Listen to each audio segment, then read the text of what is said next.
Assalamualaikum warahmatullahi wabarakatuh. Saya Rifan India Endirin Sabila, NIM 222211101125, mahasiswi Program Studi Profesi Apoteker Fakultas Farmasi Universitas Jember. Di sini saya akan memaparkan tugas bisnis kefarmasian, yaitu dengan materi resum kuliah tamu peluang usaha di industri kosmetik, dengan pemateri apoteker Nelly Syifa Asfal. Kosmetik. Kosmetik berasal dari bahasa Yunani dari kata kosmetikos yang berarti keahlian dalam menghias. Berdasarkan peraturan Kepala BPOM RI nomor 23 tahun 2019, bahan atau sediaan yang dimasukkan untuk digunakan pada bagian luar tubuh manusia yang berfungsi untuk membersihkan, mewangikan, mengubah penampilan, dan atau memperbaiki bau badan atau melindungi atau memelihara tubuh pada kondisi baik. Berdasarkan Peraturan Kepala Badan POM RI Nomor 23 Tahun 2019, bahan yang digunakan dalam kosmetik harus aman, bermanfaat, dan bermutu. Pemenuhan terhadap persyaratan keamanan dan kemanfaatan sebagaimana dimaksud dibuktikan dengan bahan setelah memiliki hasil uji laboratorium dan bahan merupakan referensi ilmiah atau empiris lain yang relevan. Bahan yang diizinkan digunakan dengan pembatasan dan persyarat penggunaan. Bahan zat aktif sediaan pada lampiran 1 sejumlah 205 item. Bahan berwarna terdapat pada lampiran 2 sejumlah 158 item. Untuk bahan pengawet terdapat pada lampiran 3 sejumlah 56 item. Dan bahan tabir surya terdapat pada lampiran 4 sejumlah 30 item. Adapun bahan yang tidak diizinkan dalam kosmetik terdapat pada lampiran 5 sejumlah 137 item, diantaranya ada pewarna tekstil seperti rodamin B, merah ketiga, methyl yellow, ada bahan raksa, dan asam radikal. Adapun perizinan kosmetik yang harus dilakukan yaitu untuk pelayanan layanan kepada BPOM ini lokasinya terdapat pada gedung Athena lantai 5 dan jam layanannya mulai pukul 8.30 sampai 16.00 WIB. Terdapat 4 loket, yaitu loket A untuk verifikasi badan usaha, loket B update badan usaha atau bahan baku, loket C tambahan data, dan loket D konsultasi data manager. Untuk pelayanannya ini bisa dengan layanan tatap muka atau online melalui Zoom. Untuk tatap mukanya dari hari Senin sampai Kamis pukul 8.30 sampai 12 WIB dan online melalui Zoom dari hari Senin sampai Kamis mulai pukul 13.00 sampai 16.00 WIB. Untuk lokasi C yaitu tambahan data, kita bisa mengirimkan data melalui email mulai pada jam kerja hari Senin sampai Kamis pukul 8.30 sampai 16 WIB. Untuk konsultasi IT ini bisa dilakukan dengan tatap muka dan melalui WhatsApp.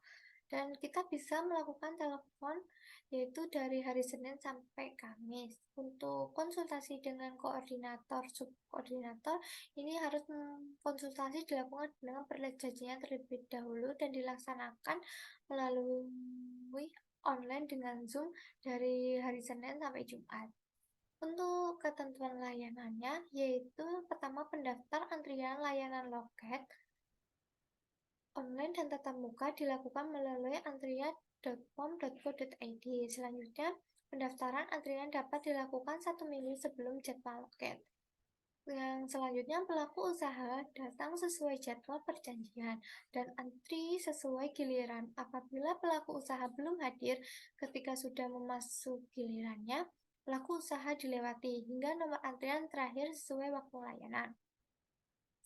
Yang selanjutnya, keempat, perusahaan yang mendapatkan nomor antrian loket namun berhalangan hadir agar membatalkan antrian pada sistem antrian BPOM. Perusahaan yang terdaftar namun tidak hadir dan tidak membatalkan atau memberikan konfirmasi akan diberikan punishment. Selanjutnya, dokumen kelengkapan badan usaha khusus loket A dan B dikirimkan melalui email H-1 jadwal loket sesuai ketentuan. Ada ini untuk emailnya untuk loket A, loket B, dan C. Selanjutnya, dokumen kelengkapan badan usaha yang ditindaklanjuti adalah dokumen yang telah diverifikasi sesuai jadwal layanan loket oleh petugas loket A atau loket B. Perusahaan hadir paling lambat 30 menit sebelum waktu layanan berakhir, yaitu jam 11.30 WIB untuk sesi pagi dan 15.30 WIB untuk sesi siang. Khusus layanan tatap muka, status kesehatan menyesuaikan dengan persyaratan loket BPOM dengan menerapkan protokol kesehatan secara ketat. Harus jelas permasalahan yang akan dikonsultasikan. Khusus konsultasi data manager merupakan konsultasi yang bersifat umum. Terkait proses notifikasi kosmetik, tidak termasuk follow-up status produk atau bahan usaha. Verifikasi badan usaha, update data administrasi, dan konfirmasi produk. Selanjutnya, waktu konsultasi maksimal selama 15 menit. Khusus konsultasi dengan koordinator dan subkoordinator pendaftar dilakukan dengan mengisi form pada link http://bit.ly/konsulrekos. Untuk ketentuan layanan online, yang pertama, link Zoom akan diinformasikan pada link ini tersebut. Perusahaan harus memasuki Zoom sesuai dengan jadwal urutan antrian. Pelayanan loket menggunakan nama Zoom dengan format nomor antrian _ nama perusahaan sesuai saat mendaftar pada antrian online. Pelaku usaha masuk Zoom sesuai dengan urutan antrian pelayanan loket. Sebelum masuk ke breakout room, pelaku usaha akan dipanggil oleh host. Setelah merespon, baru akan dimasukkan ke breakout room. Jika pelaku usaha tidak merespon, pelaku usaha akan dikembalikan ke main room Zoom dan akan dilayani setelah melapor kepada host Zoom. Adapun jenis produk kosmetik, yaitu sediaan kosmetik ada sediaan masa padat, serbuk, setengah padat, gel, pasta, cair, cairan kental, suspensi, dan aerosol. Untuk contoh-contohnya seperti yang ada pada web itu tersebut. Untuk bahan dan penggunaannya, serta untuk maksud evaluasi produk, yaitu golongan 1, yaitu kosmetik yang digunakan untuk bayi, kosmetik yang digunakan sekitar mata, rongga mulut, dan mukosa lainnya, kosmetik yang mengandung bahan dengan persyaratan kadar penadaan, dan kosmetik yang mengandung bahan dan mulinya belum lazim serta belum diketahui keamanan dan kemanfaatnya. Untuk golongan 2 adalah kosmetik yang tidak termasuk ke dalam golongan 1. Jenis produk kosmetik menurut Peraturan Kementerian Kesehatan RI yang pertama ada preparat bayi, meliputi bedak bayi, minyak bayi, krim bayi, dan baby oil. Ada preparat mandi yaitu sabun mandi dan bath oil. Untuk selanjutnya ada preparat makeup mata seperti maskara, eyeshadow, eyeliner, eyebrow pencil, and makeup remove. Dan ada preparat wangi-wangian seperti parfum dan cologne. Selanjutnya ada preparat rambut, ada sampo, hair conditioner, hair straightener, pomade, tonik rambut, hair dressing, dan hairspray. Selanjutnya ada preparat pewarna rambut, ada preparat make up kecuali mata seperti bedak, lipstick, blush on, dan foundation. Adapun preparat kebersihan mulut seperti pasta gigi, mouthwash, dan ada preparat kebersihan badan seperti antiperspiran dan deodoran. Preparat kuku seperti cat kuku, preparat perawatan kulit, pembersih, pelembab, hand body lotion, dan preparat cukur, ada krim cukur, preparat suntan, dan sunscreen. Untuk kosmetik aman, gimana sih caranya memilih kosmetik yang aman itu? Yang pertama, kita harus membeli produk di tempat yang resmi.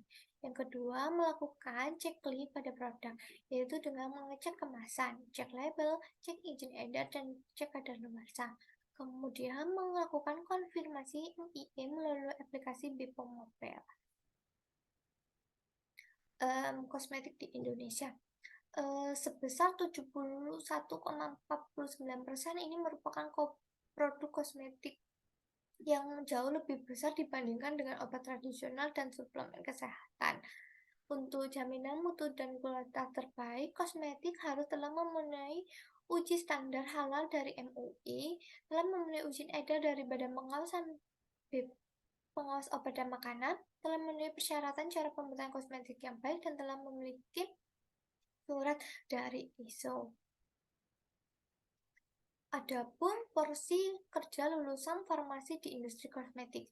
Yang pertama, lulusan farmasi bisa bekerja sebagai marketing atau sales. Yang kedua, sebagai research and development, yang ketiga sebagai production, yang keempat sebagai quality, sebagai QA dan atau QC, yang kelima sebagai logistik. Untuk peluang usaha beauty planner, yaitu yang pertama melakukan produk development request. Jadi kita harus mengetahui produk yang diminati, yang diperlukan oleh masyarakat. Kemudian kita membuat sampel making process dengan membuat sampel dan dilakukan review dan koreksi terhadap produk yang akan kita buat.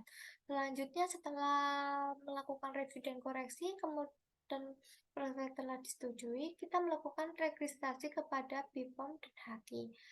Selanjutnya setelah mendapatkan persetujuan dari BPOM dan HAKI, kemudian kita melakukan produksi pada pembuatan produk dan kemudian selanjutnya dilakukan produk delivery untuk dipasarkan kepada masyarakat.